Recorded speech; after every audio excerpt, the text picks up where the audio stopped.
In this video, I'm gonna show you how to make connections in interior design, which is an essential part to a healthy company.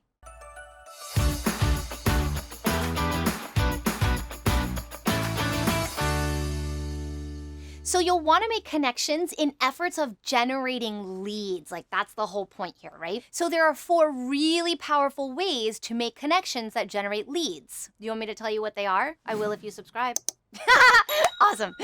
So the first one is what I call own something. Here's what I mean. My son goes to a really fancy private school. Like, for example, this year, they're going on a field trip to France.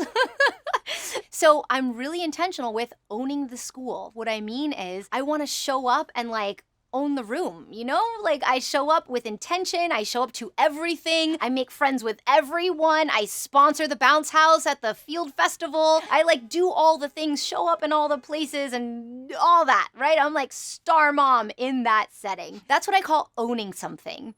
And I landed a $70,000 project from that strategy. So, I mean, in design fees alone. So, it works, is my point. The second thing is create your world. What I mean by that is, how does someone find you? Unless you have a brick and mortar store with a banner out front that has your name and says come inside, I'm here, then likely the way people will find you is on social media or via your website or Google you, right? So are you findable online? If someone Googles your name, do you come up? If someone Googles your company name, does that come up? And when it does, and someone goes to your website, for example, do your links work? Does the contact me button actually take you to your contact information or to your email address, or does it open up the right page? When they find you on social media, do you have a specific thing that is obviously you or linked to your business? How are you findable online? Also, don't forget to be consistent with your website updates. Current pictures, current contact information, and all of that needs to be current. Third, nurture your existing relationships. You can't take it for granted that you're top of mind for people. You just can't. There's a lot going on in everybody's life. So can you stay top of mind for these people? There's a lot of ways to do that. I love to send birthday cards. I love to send flowers on special occasions, and just make sure that I'm nurturing the relationship by way of celebrating how much I love them and the things that I love about them and reminding them that I'm here.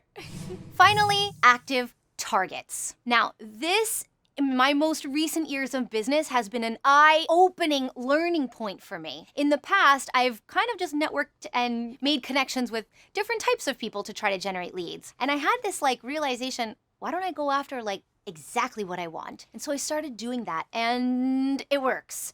So what we did to actively target what we want was we looked at the houses in particular neighborhoods at particular home values that we really wanted to work on, and then we sent mailers to all those houses. Those mailers are so cute. They have a QR code that takes to a specific website, and we did it like a wedding invitation, really fancy with a wax seal. And we landed a project from that was exactly the house we want that we targeted. So how can you actively target exactly what you want? How do you connect? How do you find them? How do you reach them? And then do it. Try for it. And as they say, if you shoot for the moon, you'll at least land amongst the stars. Well, I would say if you shoot for everything you want, you'll at least get something you really want. Let me know in the comments below what you've tried in terms of lead generation. I'm super excited to hear what you have to say. And I read every comment and I will respond. So let me know. And don't forget to like and subscribe, because by the way, this is a way I get to be connected with you.